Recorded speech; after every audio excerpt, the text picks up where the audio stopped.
We're picking up again, talking about landscaping with native plants. And I always start with trees and shrubs, which might not be intuitive. I think a lot of people, when you think about gardening, your mind automatically goes to flowers and to creating flower gardens. But really, trees and shrubs are kind of an anchor point in your yard, and they're going to be the thing that you want to build all of your other landscaping around. So when we think about the importance of trees and shrubs, one of the things that is really, really important about having trees is having ones that are native to our area, because the trees are going to bring in native insects, which might not sound like an important thing until you know that the native insects are what we have, or what all of our birds need in order to eat. There are 268 species of birds in the St. Croix River Valley. There's more than 300 species of birds that use the Mississippi River as a flyway. And there's around 60 species of greatest conservation need. And so just the very, very simple act of planting a tree in your yard that is native to our area can just do so much to help to support bird species. Some of you might be familiar with author Douglas Tallamy. He's a professor at the University of, is it Connecticut or Delaware? But he wrote this book, right, Bringing Nature Home. And one of the things that he looked at was what kinds of trees are the best for supporting native insects and the best in turn for supporting birds. And so I'm going to share with you just a couple of species of trees as recommendations. And you can think about whether these are ones that you might want to use as an anchor point in your yard before you start landscaping. So this tree, the hackberry, is just this good solid tree. You might notice it's really not that small of a tree. So this is like a nice, decent sized tree that you could be planting if you have a large yard, or if you really want to have like a nice shade tree. And it's one that I just don't hear people planting that often. You know, everybody seems to know what the maple trees are, and we know what apple trees are. But just hackberry might be something that you haven't considered yet. If you do want to have a flowering tree, a nannyberry is a really great example. The photo on the right shows what it looks like when it's in bloom in the spring. These are more like a small shrubby kind of tree. But they do also get really pretty red leaves in the fall, and they have a nice berry. So the birds are coming both for the insects and for the berries. Pagoda dogwood. This is a great one if you happen to have a shady yard. They stay very small, and they grow with this nice kind of pagoda shape to them. And they're one of the few shrubs that will grow well in a semi-shady yard. Hazelnut. These are actually edible. So this is a fun one to grow if you're into, growing edible plants, or having something that, maybe could be a project with your kids that you could be collecting and harvesting the hazelnuts. And it's also a relatively small tree, and it grows really pretty quickly. Wild plum, another great edible one. They have these beautiful flowers in the spring. So this is a really good one to plant if you want to provide a nectar source for bees. And then they get these plums in the summertime, which are edible. You can pick them and eat them. So that's always fun to have things you can eat in your yard. Red osier dogwood. These have beautiful, beautiful red branches during the winter time. So it's kind of nice to have one of these planted. They do very well in wet soils. So if you have a soggy spot in your backyard, this could be a great option. And they also get a really pretty fall color to them. I think I have just a couple more trees to recommend here. Black cherry. There is a really funny fungus that grows on black cherry that looks like poop. And so if you're hiking around in the woods at this time of year, and you're looking at kind of the dried brown branches, and you're seeing something that looks like poop stuck to the branches, that is almost certainly a sign that you're looking at a black cherry. White pine, I think, anybody who lives in Minnesota is familiar with the white pine. They're really a signature species for us. And then, of course, the maples. There's not just sugar maples, there are also red maples, which is another variety to consider planting. And best of all, the white oak. I just say best of all because really these are just such a huge, huge, huge tree. They're really like an ecosystem in and of themselves. So this is the kind of thing you plant in your yard if you've got a big yard, and you're probably never going to get to truly enjoy the tree yourself, but you plant it for your grandchildren or your future grandchildren. So just a quick note that when thinking about pollinators in particular, you might have heard people talk a lot recently about no mow May, not mowing our lawns and letting the dandelions come up and letting the violets come up for the bees. But the number one very best thing that you could do for pollinators is actually to plant a flowering tree that will flower in the spring, because when bees are first coming out of the queen bees are first coming out of hibernation in the spring, this is going to be what they go to first, is the flowering trees. Okay, so we're going to move on from trees, move on to the part that you probably thought you were going to learn about, which is pocket plantings. And this is just another way of saying we're going to talk about gardens.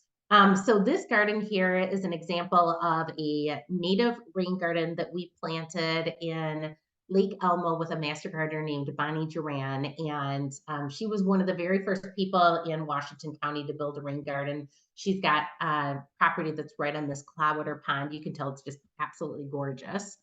But I think that native gardens, when I think of a yard, it's not just something that you have a big empty space that you're trying to fill in. They can also be a really nice way to fill in those tricky spots in your yard where you don't want to mow. So a great example is around a mailbox.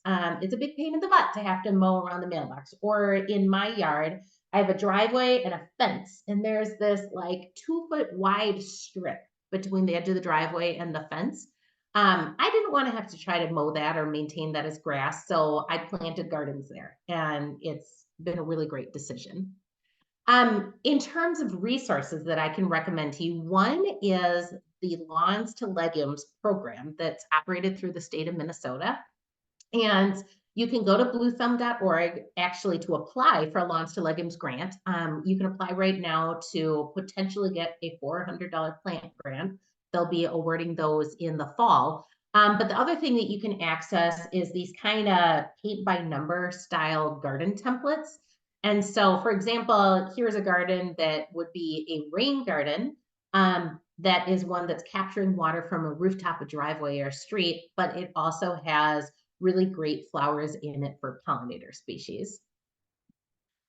We have 500 species of bees that live in Minnesota. So it's not just honeybees. There are many, many, many different species of native bees that live in our state. There are 157 species of butterflies that live in Minnesota. And what we know, unfortunately, is that the numbers of the bees and butterflies have really been on the decline over the past couple of decades. So Eastern monarch population numbers have decreased 53% since 2019. Monarchs just got added to the IUCN Red List in 2022. It is estimated that wild bees declined 23% across the US between 2008 and 2013. And you might have also heard people talking about the rusty patch bumblebee, which was just listed as a federally endangered species in 2017 and is a bee that lives in Minnesota. So anything that you can do to help support these pollinator species, it's good for the bees and it's good for the butterflies, but it's also good for us ultimately, because these pollinator species are pollinating the foods that we eat. So I just included this little diagram here just to think about how far it is that these little insects are traveling. A monarch butterfly has this really famous migration that goes from Mexico to Minnesota and back again. But when you think of like a bicolored green sweat bee, it's only traveling maybe 500 feet. So this really speaks to the importance of having lots of pocket plantings in everybody's yards and everybody's gardens that help to connect all this. Okay, I'm just gonna pause. Ooh, a bee lawn. Way to go, Kathy. That's awesome. Okay, so let's keep this trucking along here. I'm gonna take a pause from me talking to show you me talking because one of the nice things is that I'm talking about these topics so frequently that I've been able to pull together a few short videos, and so I'm just going to let past tense Angie share with you a video highlighting some of the flowers for a sunny garden and some of the flowers that you might use for a shady garden, both of them being native gardens. January sucks. Let's plant a garden. That's better. So this will be fun. It's kind of like paint by numbers. I'm going to show you plants that would be good for a sunny, dry boulevard garden. We're going to start at the middle of the garden and work our way out. First up are these lilac-colored circles, which represent wild bergamot. They are also known as bee balm and are a favorite of bees, and they grow almost everywhere in the United States and Canada. Next up, we are going to tuck in some pearly everlasting. It's got cute little white flowers and grows just about everywhere except for the southeastern United States. Then we have narrow leaf coneflower. This is a favorite one among gardeners. Oh, look at me. It was summer once. The flower is also commonly known as echinacea and has medicinal qualities. It grows through most of the central United States and Canada. We're going to put some blocks of purple prairie clover in the center as well. This is another one native to the central United States and Canada. Next up, silky aster for some fall color. Another one native to the central U.S. For the monarch butterflies, we'll be sure to include some butterfly milkweed as well. And yes, the ladybugs like it too. Here's what it looks like fully blooming. And this one grows everywhere except for the Northwest. It's always good to include some grasses for structure. Prairie dropseed is one that will form these nice mounds that just kind of droop over softly. And it is one that grows in central and portions of the eastern U.S. Throw a couple of alum roots in there. There's a couple of different varieties of this plant, but this one grows in the northern U.S. and Canada. And a nice ground cover to round things out is wild strawberry, which grows just about everywhere. Right. But you're like, hey, I have a shady yard. I feel left out. Don't worry, I gotcha. If you would like to attract pollinators to your yard, but you have a shady yard, then this garden design is perfect for you. The plants are suitable for the central and eastern United States. In the center of the garden, this big green circle represents a tree. Most often you're working around an existing tree in your yard, but if you would like a pollinator-friendly tree that grows in the shade, may I offer pagoda dogwood as an option. Underneath the tree, we'll add in a hardy but underutilized shade plant, which is the yellow violet. It also comes in beautiful colors of pink and purple. These larger green circles represent Solomon's seal. It has really pretty leaves and flowers that dangle down beneath. To bring in fall color and a nectar source, we'll add in calico aster. Next, we'll add some alum root. Remember this one from my video earlier this week? This is a flower that swings both ways and will grow in both sun and shade. Next up, to bring in a little bit of color, we'll add Ohio spiderwort. This flower is really fun because the blooms will open up during the day and close overnight, then open again the next morning. If you plant common yarrow along the edges, it should get just enough sunlight to bloom. Woohoo! Everybody gets to use yarrow. And then another shade-loving plant to bring in some color is the wild geranium. And finally, if you throw in some pen sedge, it will create some nice structure and a visual border around the edges of your garden. All right. Thank you, past tense Angie, for giving me a chance to drink a sip of water. So I ran through a whole, there's really just so many different plants that you can choose from. A resource that I would be remiss if I didn't mention, that bluethumb.org website. It's not only the place where you go to apply for Lawns to Legumes grants, but they have this just absolutely fabulous plant finder tool. And you can go on there and you can enter in your yard's condition and say, well, I've got a shady yard and it's dry soils, and it will generate a list of native plants that all grow well in those conditions. So just a few more plants to think of when you're thinking of shade or partial shade. I know this is one that people are always thinking, well, I have a shady yard, I can't plant anything that's going to bloom. There's plenty of things that bloom in the shade. They're just going to be more likely to bloom in the spring or the early summer. And so you're going to want to put in, ferns and sedges and things to give it a little bit of structure and design when you get later into the summer and when all those blooms are done. Part shade to partial sun, we get to have, a wider variety of things to choose from.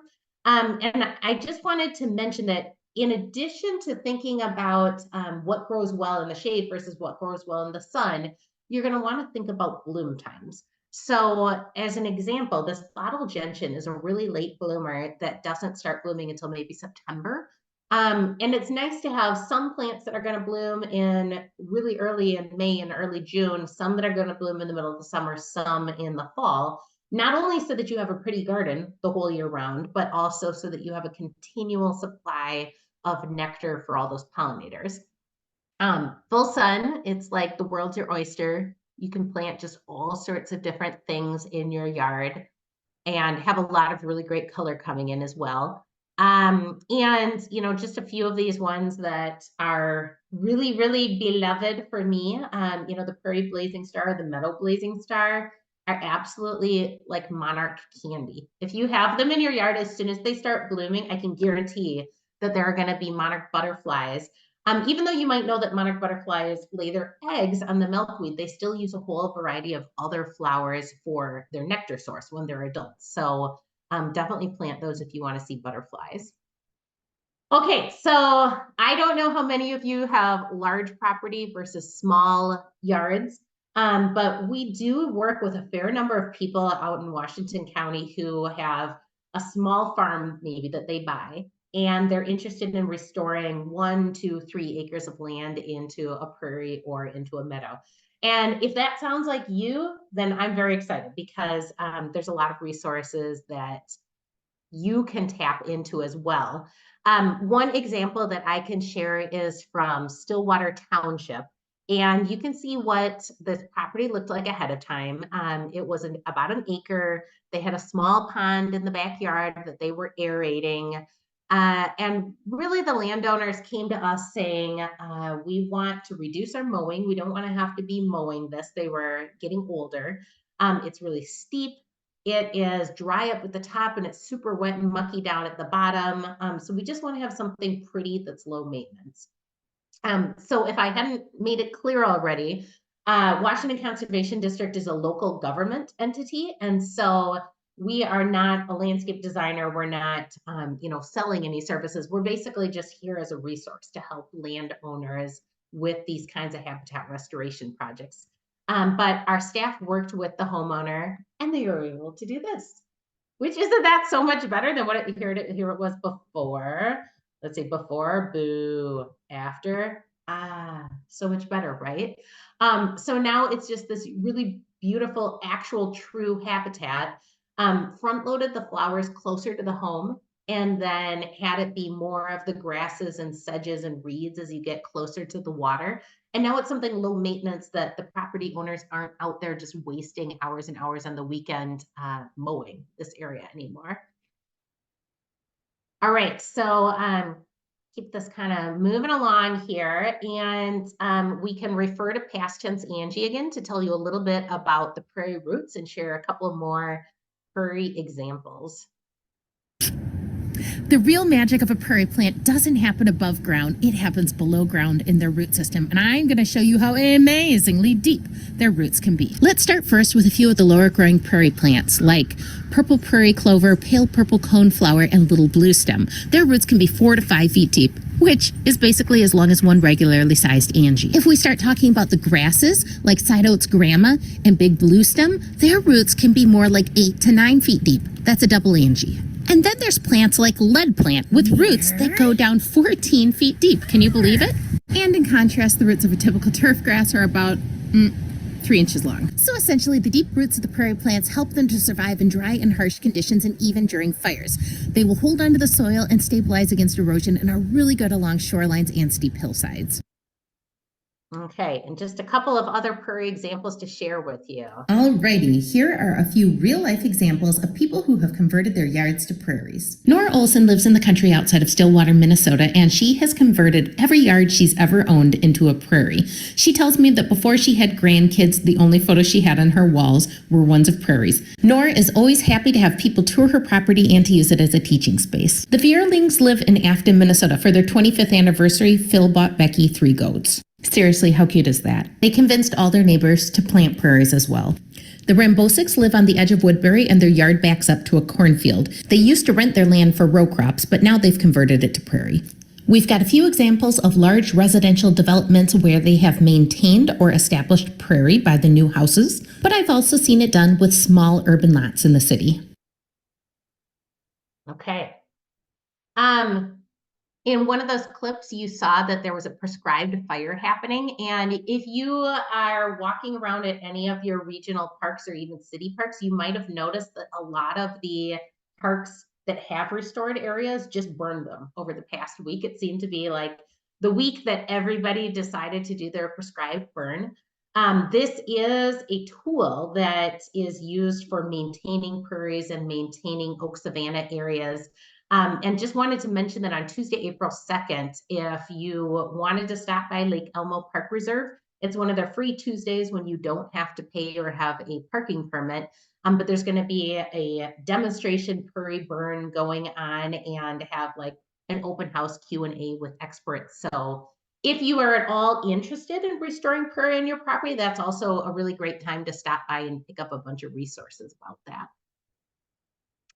All right, and then last but not least, wanted to touch on bee-friendly lawns, because a lot of times people are interested in having something that's a little lower maintenance, has some more habitat value, but they still want it to basically function like a lawn. And I show as an example this photo from our office in Oakdale. We're in one of these traditional kind of industrial park areas where there's a whole bunch of offices, and we still need it to basically look like an office at an office park, but just wanted to try out and showcase a couple of different things that people could be doing in their yards. So a bee lawn is basically you're just enhancing your existing lawn. It's still going to have grass in it, but you're enhancing it to include things like creeping thyme and self-heal and clover so that you've got floral species that provide nectar for bees. There's going to be a couple of workshops coming up March 26th and March 28th. One of them is online, one of them is in person that will really take a deep dive into how to establish a bee lawn. So if that's something that's interesting to you, just go ahead and go to the mnwcd.org/events and you can find information to sign up for one of those. And then lastly, as long as I'm talking about bee lawns, I thought I would talk a little bit about No Mow May as well. I have a feeling that this year No Mow May is actually going to be No Mow April. And you know, the idea behind No Mow May is that even if you have a traditional lawn, most people's lawns do have some flowers that are growing in there. You've got some violets, you perhaps have dandelions, or you've got clover that are growing there. And if you can just hold off on mowing your lawn for the first couple of weeks, that will help to provide a source of nectar for the bees as they're coming out of their overwintering. But it's also just a great way to cut down on, you know, fossil fuel emissions. You're not using your lawnmower as much. You're giving the grass roots a little time to get down deep and establish so that the grass will be hardier and more drought resistant once the winter or once the depth of the summer comes along. If you start to get to the point where your lawn is so big and so overgrown that you can't even imagine mowing through it, then yeah, then it's time to mow it. This is something where you're just kind of letting it get up to maybe like 6 or 7 inches tall and give those flowers time to bloom. I'll say also that even if you just do one simple action of setting your mower higher throughout the year and having a 4-inch tall lawn instead of a 3-inch tall lawn, that in and of itself is actually a great step that you can take environmentally. So just a little bit about how you might start this process. If you have a aerial map of your property, you might be able to get one from your county soil and water conservation district, but nowadays you can also probably just as easily create one yourself looking at Google. But you're going to be looking at your house, where the driveway is, where the house is, what areas you want to be using, like where are you typically playing with the kids, or where you've got the trampoline set up, those kinds of things. And then where are the areas where your water is coming out of your downspouts? Where is it sunny? Where is it shady? And where are places that you really just don't use at all? Because those to me are the places that you should be thinking of turning into a native habitat, turning into a native garden. So as an example, in this house, they wanted to find a way to collect the water from the downspouts on their roof. And everywhere that there's one of these little turquoise squares on the corner of the house, that was a downspout. And then instead of just having the water flowing over the top of their yard, they went ahead and put in a French drain and like a little buried pipe that connects to these 4 garden spaces. So each of these gardens is collecting water from the rooftop, and each of them has a different set of flowers that are in there. Another example, if you are one of the people that's lucky enough to have a cabin up north, or you have a lake property, we like to encourage people to have the majority of their shoreline remain in native plantings, have a walkway down, have, a little dock, but then focus on having your gardens up closer to the home, your yard and garden area up there. Just because that riparian habitat, that strip right along the water's edge is really so important ecologically. Then the next question that people often ask is, how do I get rid of the existing lawn that I have? And there's a couple of different strategies that you can use. One that a lot of people like to use is to try to solarize by putting down plastic or newspaper or something like that to kill off the grass that's underneath.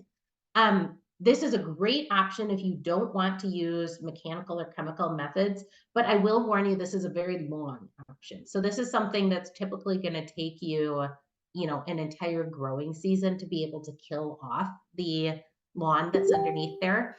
Um, I am often more of the mindset, not of the mindset, but I'm just of the habit of like, hey, this weekend is when I want to plant a garden. So you can go to one of those like Ace rental places and rent a sod cutter like this guy is doing down here. I've done it before and just rented the sod cutter for 4 hours, and I go in and I cut out a circle where I want to be able to plant the garden. You can certainly also use an herbicide, and that's just kind of up to you. Some people are comfortable using herbicide, some people aren't comfortable using herbicide on their property. But know that then you'll have to wait for a day or two to make sure that that's not in the soil anymore before you're planting into it. Another couple of things that you might want to think about as you're designing your garden, especially if you're using native plants, which tend to get a little, wilder, woollier looking, is what kind of cues for care can you use to help it look intentional and like a garden that your neighbors are going to accept. So just some of these things like having rock wall, using the sidewalk as an edge, including a brick edging, something that helps to show people this is intentional. I did this on purpose. This isn't just me being lazy and not mowing my lawn. Or even if you're having a big garden that's in a boulevard strip like this one, if you have like a little stretch between the edge of the garden and the street that is, a turf strip, that helps to keep all the flowers from, folding over and flopping into the yard or flopping into the street where people are driving. Just a couple more examples of really pretty gardens and the different ways that they've incorporated cues for care. This is one that's along a shoreline, and you can see they have like a nice edge between where the shoreline planted area starts and where the lawn is. And another thing to point out in this photo is that flowers are grouped together. So you see there's a clump of purple, there's a clump of yellow, there's a clump of red. Visually, a lot of times this helps things to look more neat and less messy. So that's a strategy that you can use as well. As we're coming into, this time of spring, I just want to put a plug in there for waiting. Wait until the daytime temperatures are consistently above 50 degrees before you start cutting down your stems and raking out the leaves of the garden beds. There's a lot of birds that are just coming back from migration, and they are looking for a quick and easily accessible source of food. So they're still going after those seed heads. A lot of insects are laying their eggs to overwinter in the stems of plants, and they haven't come out yet. So a good rule of thumb is to wait until the apple trees start blooming before you start clearing out the gardens, because that's when when the bees are finally going to be emerging. Okay, so just a few resources that I will mention before I stop talking here. I've talked a couple of times about the Blue Thumb Planting for Clean Water program. If you are lucky enough to live in Washington County, hey, you live in our area, you can sign up for a free site visit through the Washington Conservation District. We also have a ton of resources that are on the Washington Conservation District website. So even if you don't live in Washington County, feel free to go there, and we have all sorts of print resources, short videos, year-round yard care guides, all sorts of things that can help you out. If you live in one of these other local counties, Anoka, Dakota, Chisago, Isani, Ramsey, They all have similar services to Washington County. Not all of them offer site visits, but you can go to their websites to be able to find help as well. And then I did mention previously, but there's a statewide lawns to legumes program, and the dark green areas. So if you live in any of these dark green areas of Minnesota, these are high priority areas for increasing pollinator habitat for the rusty patch bumblebee.